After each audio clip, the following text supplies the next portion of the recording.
Hello students, then कल हमारा topic हो चुका था natural fibre then synthetic fibre. आज हमारा है कॉटन। तो देखो, कॉटन के बारे में भी कल हम पढ़ चुके थे कि कॉटन जो होता है वो जो एग्रीकल्चर की क्रिया के द्वारा जो कॉटन है वो प्राप्त किया जाता है। जैसे इसमें बताया भी गया था कि जो कॉटन है वो cotton plant are usually grow at places having black soil and warm climate. यानी कि कॉटन जो होता है उसकी जो कृषि की जो खेती की जाती है उसके लिए ब्लैक सोइल यानी कि काली मिट्टी की आवश्यकता होती है और वार्म क्लाइमेट की जरूरत होती है। Can you name some states of our country where cotton is grow. ये कल हमारा हो चुका था। देन इसका नेक्स्ट जो पॉइंट आता है वो पहला आता है कि भाई कॉटन हम कैसे प्राप्त करते हैं, उसमें कौन कौन सी प्रोसेस से होकर हमें गुजरना पड़ता है। तो पहला हमारा आता है गेनिंग। इसका मतलब होता है ओटना। ओटने का मतलब होता है कि कॉटन को जो कॉटन जो डायग्राम के अंदर दिखाई हुई है इनको जो ये इनके कॉटन बॉल्स होते हैं, कॉटन बॉल्स जो होते हैं इनसे कॉटन को निकालना ओटना कहलाता है। यानी कि from cotton balls cotton is usually picked in by hand. यानी कि कॉटन को कॉटन बॉल से आसानी से अलग करते हैं। Fibres are then separated from the seeds by combings. यानी कि जो बीज होते हैं उनके अंदर कोम्बिंग हुई होती है ये कॉटन। इस process called ginning of cotton. यानी कि जो कॉटन होता है उसको कॉटन बॉल से अलग करने की क्रिया जो होती है उसे गिनिंग कहते हैं, यानी ओटना कहते हैं। Ginning was traditional done by hand. यानी कि गिनिंग की क्रिया जो होती है वो परंपरागत तरीकों से ही जो बाई हैंड यानी कि हाथ के द्वारा की जाती है। These machines are also use for ginning.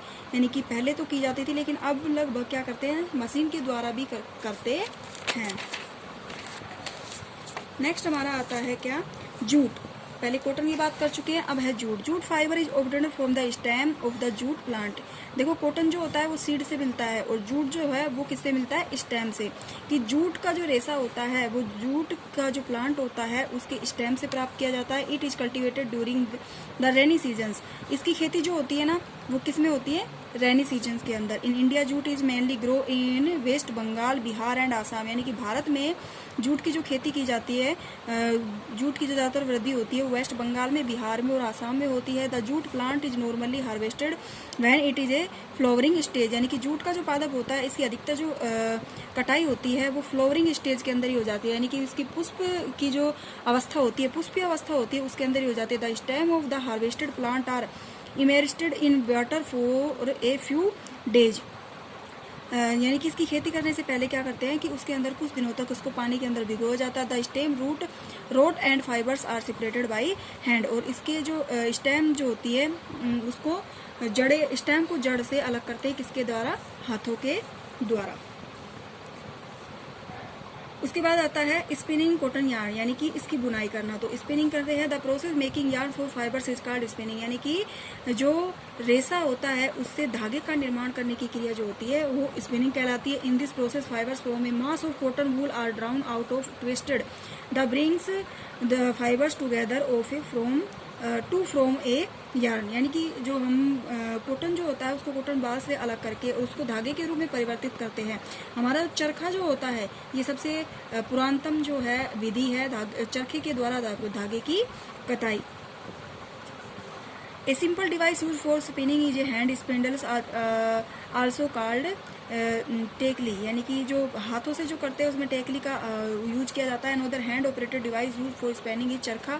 और दूसरी जो एक और डिवाइस होती है जिसे हम चरखा कहते हैं, इससे भी स्पिनिंग की क्रिया भी होती है। जो charkha was popularized by Mahatma Gandhi as part of the independence movement. यानी कि यूज ऑफ चरखे का उपयोग जो था वो महात्मा गांधी भी इंडिपेंडेंस मूवमेंट यानी कि स्वतंत्रता जो होती है, स्वतंत्रता के समय से ही जो महात्मा गांधी जी होते हैं वो चरखे का उपयोग धागे की कताई के रूप में किया करते थे। He in grounded people to wear clothes made of homespun yarn made of khadi and soon imported cloth made in the mills of Britain.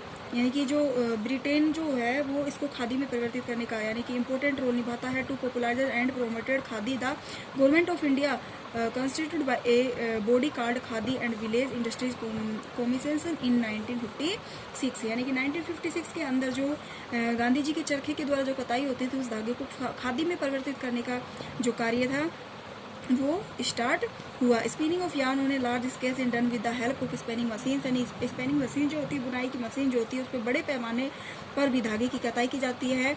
After spinning yarns use for making fibres, और स्पेनिंग की क्रिया के बाद में ही fibres यानी कि उस रेसे को तैयार किया जाता था।